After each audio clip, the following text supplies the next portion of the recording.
our hosts are what drive our community, and our hosts are teachers. Our hosts are firefighters. Our hosts are single mothers. And, at the end of the day, we're helping them make some extra income by hosting their primary homes to keep up with the cost of living. So it's really a mission-driven organization. And, we have great technology. We have some of the best UI in the world. But at the end of the day, it really comes down to our hosts. And they are what are the heart and soul of Airbnb. Welcome to Buildings 2.0, where we dive deep into the technology, trends, and visionaries reshaping the very structures we work in. Here is your host, Jose Cruz Jr., CEO of Integrated Projects. Hey everyone, thanks for listening to another episode of Buildings 2.0. Today, I'm speaking with Jesse Stein, Global Head of Real Estate at Airbnb. Jesse, thanks for chatting with me today. Thanks for having me. It's a pleasure being here. Super excited to dive in. Can you tell us a little bit more about your background and what you were doing before your role at Airbnb? Yeah, if you want to start from the top, what did I want to be when I grow up? I want to be a fighter pilot. Yeah. So I ended up going to the Air Force Academy, and thank God for my ability to play football, because it's the only reason I got in. But I did the Air Force Academy for a while. Learned I had too many injuries to fly a plane, so I transferred to Florida State and tried to pursue a career in football, professional football. So played there for a while, had a cup of coffee with the Jacksonville Jaguars, and then, like most, unfortunately got released from the Jaguars and had to find a job and work for a living. And I've always loved the intersection of hospitality and real estate. So I interned in college for a company called Starwood Vacation Ownership. And when I was driving back home from Jacksonville with my trash bag with all my stuff, because I was a rookie free agent punter and we don't really make much money, I stopped by Orlando, and the gentleman that offered me an internship offered me a job. So I said, sure. So I started my career as a financial analyst and Starwood Vacation Ownership. Did that for a few years. The recession hit. Unfortunately, I lost my job, like a lot of folks, and kind of had to find my way. So I got into hospitality and worked with Wyndham Hotels for a while. Then I jumped over to a company called Kimpton Hotels. Ended up leading investments, worked myself out of a job there because we ended up selling the OpCo to Intercontinental.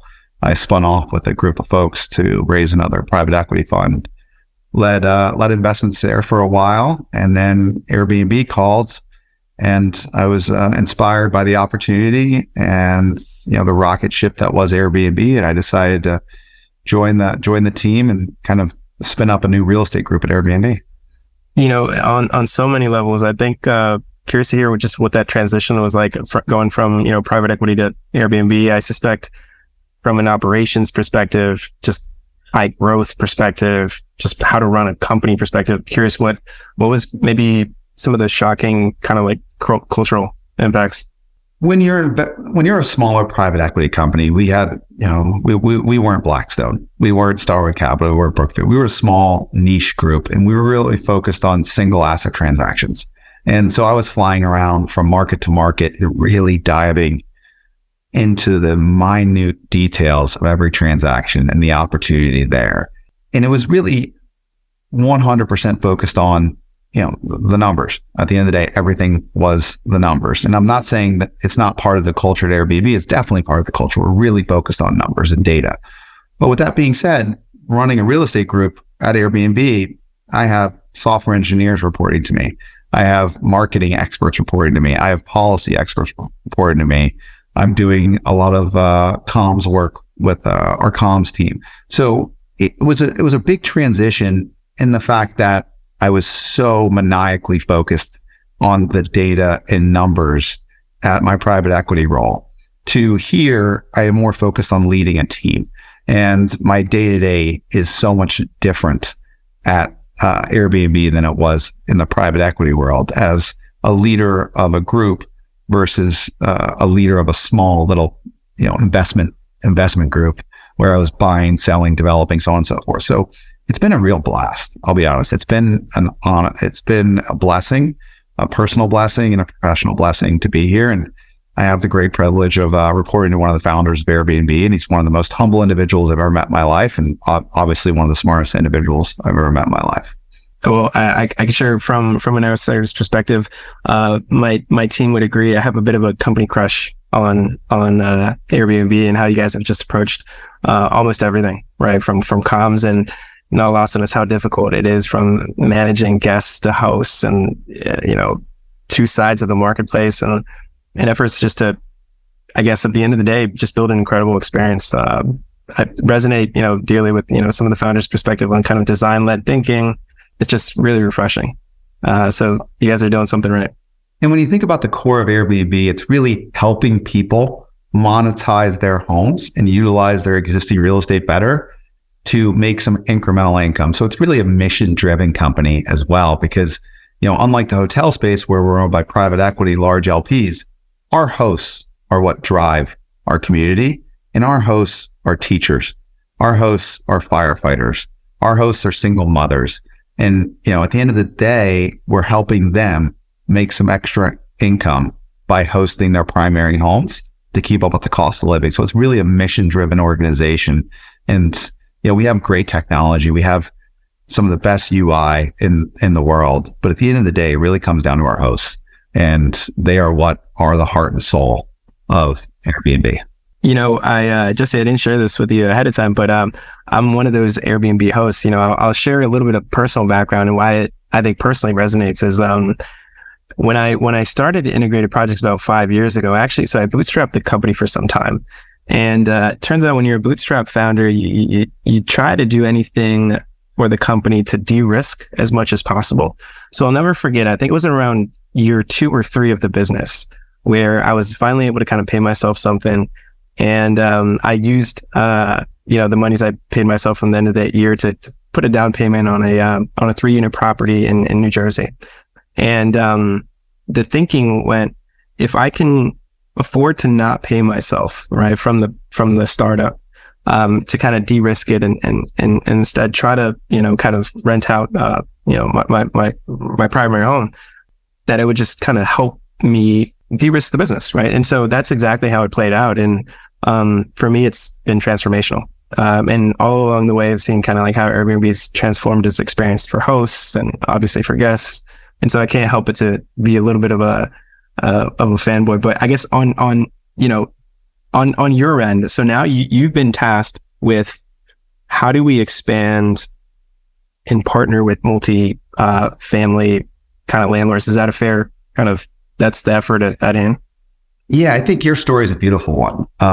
I think one of the opportunities you have that a lot of folks didn't have is you own that unit and you were able to host it. But when you take a step back and you look at the housing stock in the US, 35% of the overall housing stock in the US are rentals. So renters historically have not been able to host like those that own their homes.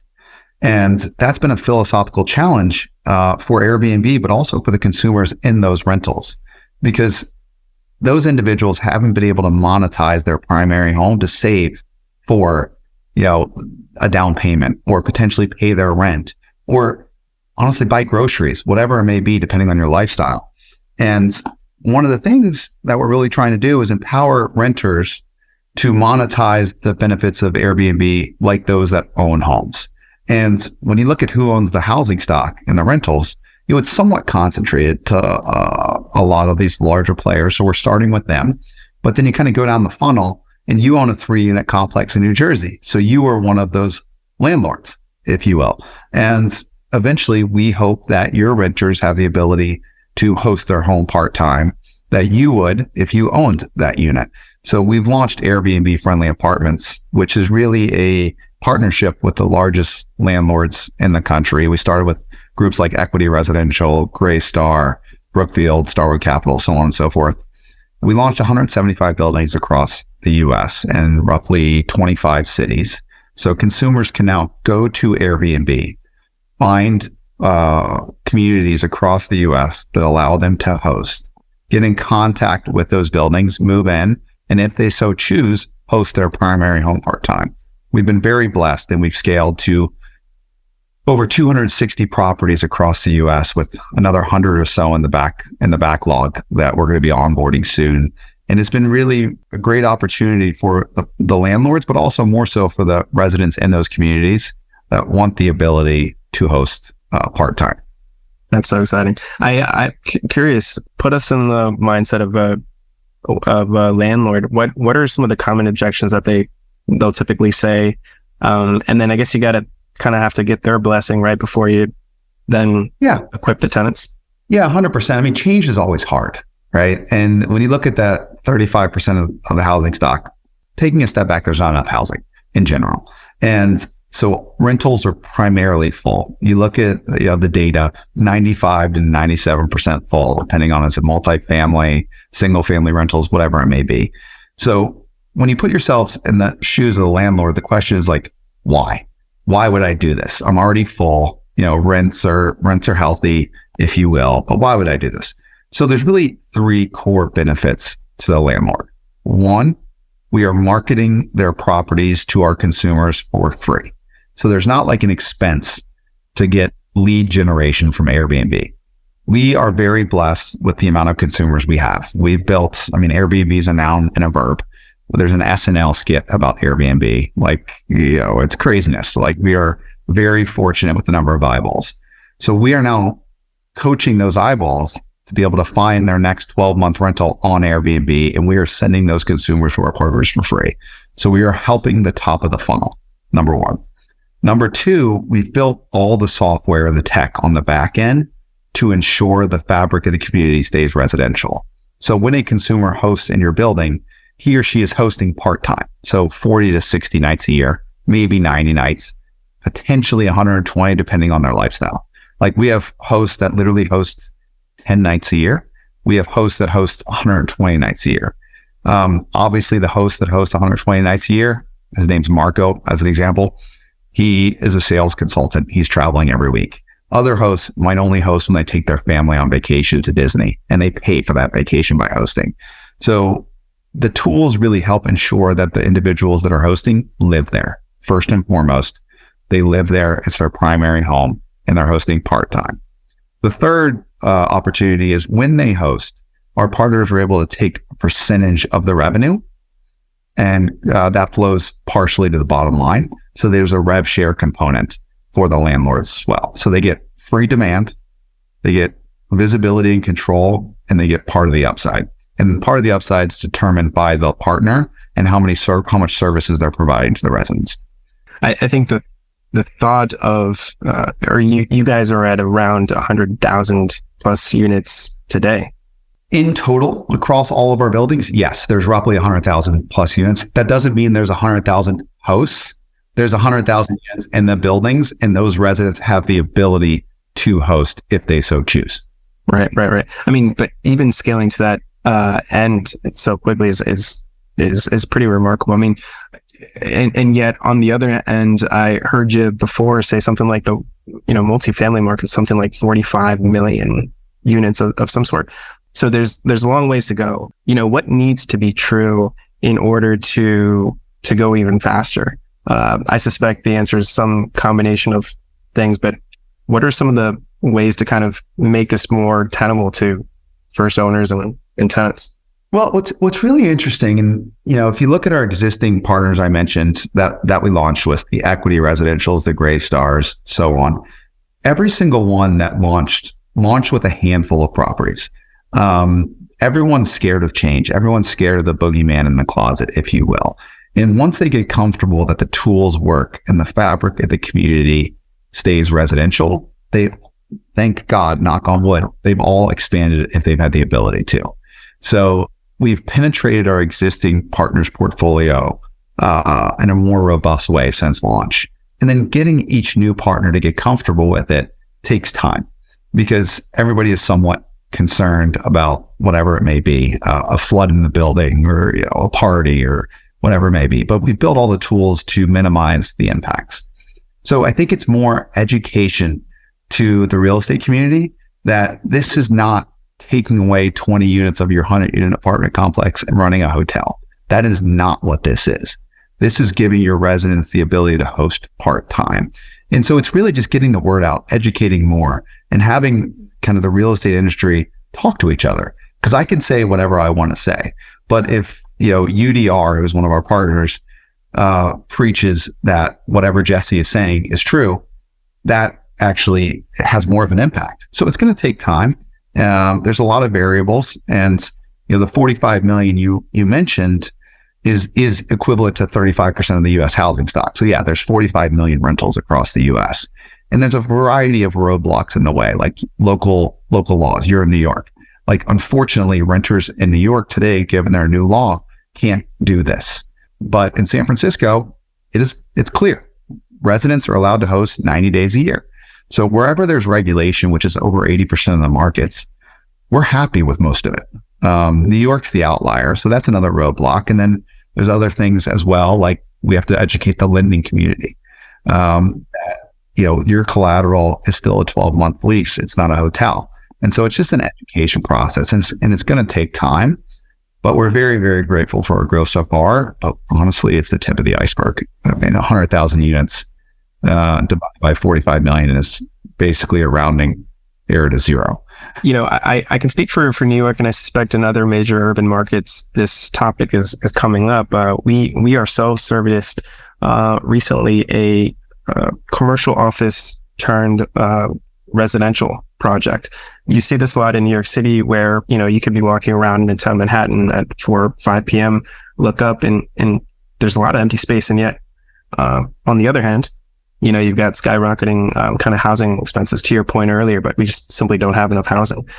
I'm curious to your take on, do you see this kind of office to resi transition as an opportunity to kind of proactively go to landlords and be like, hey, there's just a different way to think about housing? As folks are starting to think about, well, what do I do with these empty office floor plates? We're certainly starting to see this in New York. I suspect San Francisco is probably asking similar questions, but what do you see on your end? I'll take it back to my previous life at Kimpton Hotels. We did a lot of adaptive reuse of old office buildings. And for every 1,000 office buildings I looked at, maybe 1 or 2 made sense, just given the floor plates. And you may need to do a light well, or the risers didn't make sense. So it all comes down to economics. And what can you do with the existing floor plates? How much is it going to cost you to do that versus lease the office building for half price? Like, where is that point of diminishing returns? So there are diamonds in the rough, if you will, but I don't see the office conversion as the savior to the housing crisis. I think it will help. Obviously, any incremental housing we can add is beneficial, but I don't think it's the savior, just because the economics don't work as well unless you're getting these huge historical tax credit subsidies, which we really focused on at Kimpton. So I'd like to see more, but unfortunately, having looked at 1,000 of these buildings, I've done the numbers, and until the basis comes down to such a point where it's so low, the economics will continue to be challenging unless there's incremental subsidies that help the private markets make these pencil. Yeah, I guess just evolving the conversation into technology, I'm curious, as you're sourcing opportunities with landlords across the country, are there any emerging technologies that you're paying attention to that you've seen helps folks, better source, better visualize, better, maybe just identify opportunities? Or is there anything you're paying attention to in particular? A lot of the technologies that people may say are emerging, I would say are table stakes now. Like, for example, like let's take the simplicity of a smart lock. Like, a smart lock is such an amazing technology that we are integrating with. And that just makes the community or the lifestyle better for everybody. Because I don't know, I forget my keys all the time. So I've installed a smart lock. So things like that. There's obviously various building systems that have been integrated from an environmental perspective they're very, very beneficial. And the evolution of property management software is starting to happen as well. And just to a certain degree, how do you integrate, Airbnb into your existing property management system? And we're working on all those fun things. But I do feel like there's a lot of prop tech out there.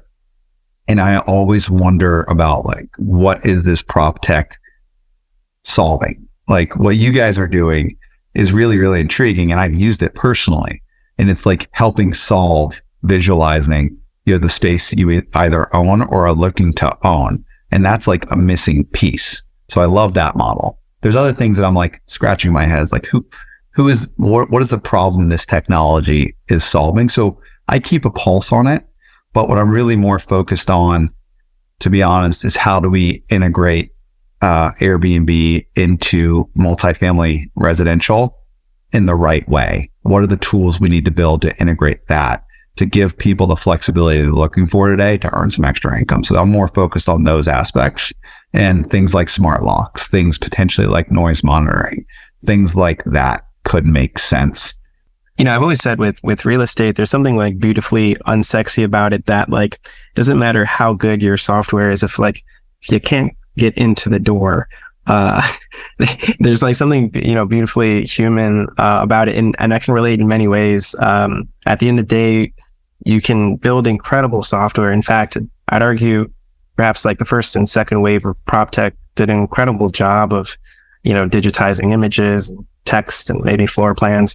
I do suspect that this kind of next wave of companies, and particularly in prop tech, has to come to grips with the fact that at least in this particular industry, you're dealing with brick and mortar and things that, break and move. And so there has to be this kind of understanding that, software is table stakes, but there's something a little bit more, right? Like someone's got to be there. Well, yeah, you got to be there. And then also just like rolling out that software or hardware takes time. It's not, the great thing about software is you can iterate, you can ship products really quickly. But when you're trying to install those products in 100,000 units, like that's not like pressing a button. That's bricks and mortar. It's labor. It's, it's the hardworking people that are actually working on site at these properties that are dealing with this. And you have to keep them in mind. And that they're your first customer. Like those individuals, like how do you, whatever you build, make sure you can use it for those individuals, whoever that individual may be, your use case. Ours is like the on-site property management team. Like, everybody's concerned that, Airbnb is going to bring in more traffic and it's going to, have more people through the door, and what should we do? So on and so forth. So everything we build is really for those individuals. Obviously you have the reporting upstream, but it's got to be so simple to use. I mean, one of the slogans I use is like, if you're drafting me a memo for my team, draft it to me like I'm a third grader. Cause like, I don't understand anything about software. I'm starting to learn, but if you simplify it, it can get rolled out so much easier. Kind of keeping that end user in mind. I know exactly what you mean there. If we're not careful, we can kind of get in this motion of building technology for its own sake, and sometimes maybe losing sight that someone at the end of it's gotta use it without having a PhD in, software. And Apple's done such a good job with that. I mean, they've done too good a job at that, because my 8-year-old kid is on her iPad all the time. Like I love Apple and I hate Apple, but it's such a phenomenal job with making the user interface so seamless. And we are blessed with that too at Airbnb. On that note, so you've walked me through the importance of just like fundamentally different experience, the importance of technology. How do both tenants and landlords understand the changing unit economics? I love the example you posed of, someone renting out their home because they went on a family vacation. Like by doing that, they were able to kind of pay that off.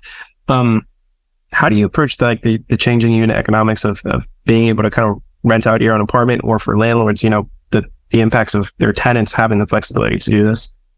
Yeah. So let's focus on the tenant side. So on Airbnb friendly apartments, we've integrated with all the property management systems. So we have real-time data into what your unfurnished rent costs on a monthly basis.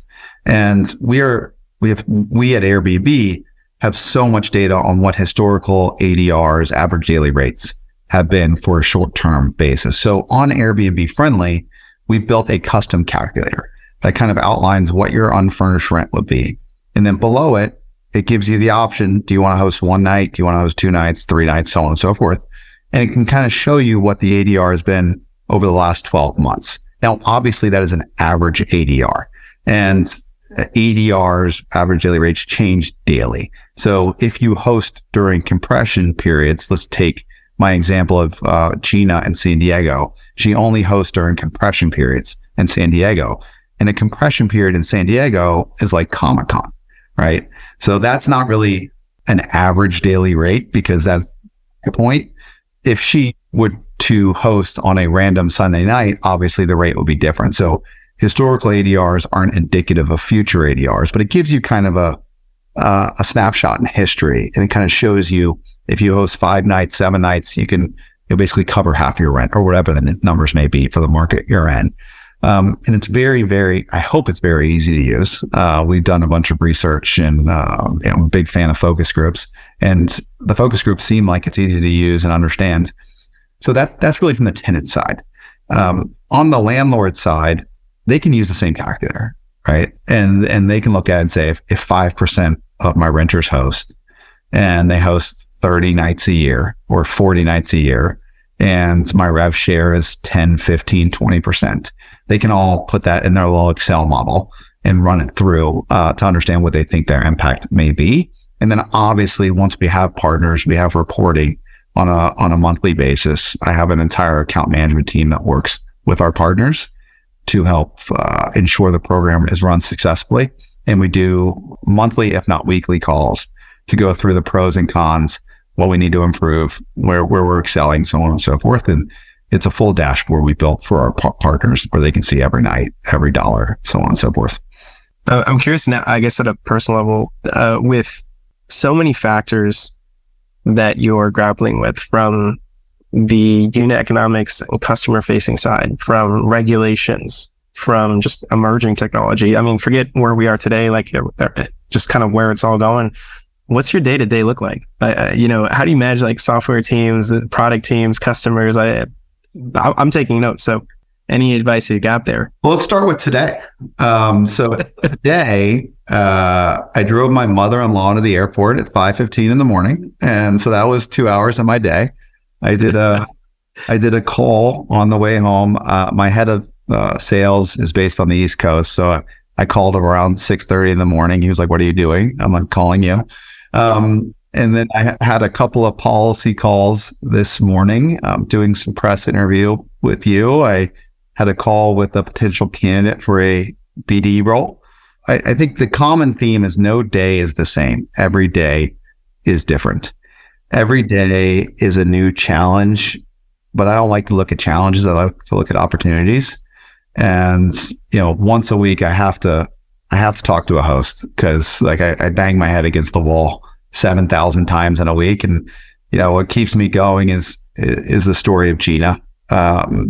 She literally paid off her student loans and started her own fitness business because she was able to host. So it's crazy. It's absolutely insane. I never thought I'd be spending 15 to 20% of my time on various policy things, from local regulations to federal mandates, if you will. But it's what makes it interesting. It's what I love. And I really enjoy working with the team that I'm working with. And I've got a tremendous amount of respect for our partners and our hosts. I mean, I'm a host personally as well. And it's scary at first, letting somebody sleep in your home, but then you get comfortable. You realize you can make some money and meet some new people, and it's great. But every day's crazy, and I love it. Yes, I imagine so many things coming at you. I'm curious, are there any parallels from your football days to now? Yes.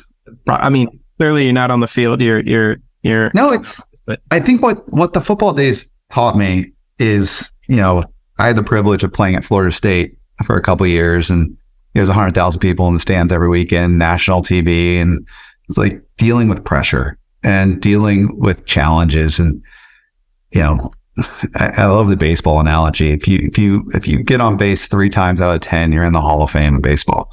So if you bat 300, you're in the Hall of Fame in baseball. So it's really taught me the pressure side and the stress side and just coping with that. And some of the best money I spent in college was working with a sports psychologist to get me comfortable in those positions, and being thrown into the fire, whatever it may be, from marketing, from policy, from legal, whatever it is. Just brush it all off.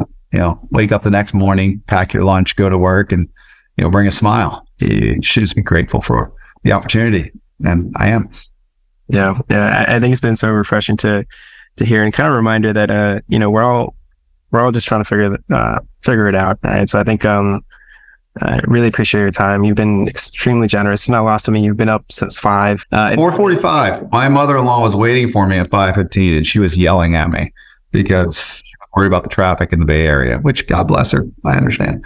Yeah, she's got a point there. So it's not lost to me. You've likely got a bunch of other backs to back. So we'll certainly a part 2. But before we wrap, if is there ways folks can follow your work in meaningful ways?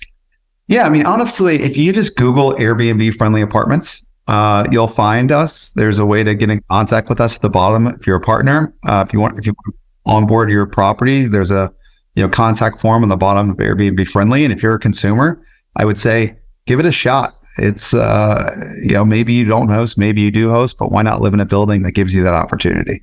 So try it out. Love it. Amazing. Really fun conversation. Thanks again for having us. So we're gonna have to do a part 2. All right, sounds good. Thank you.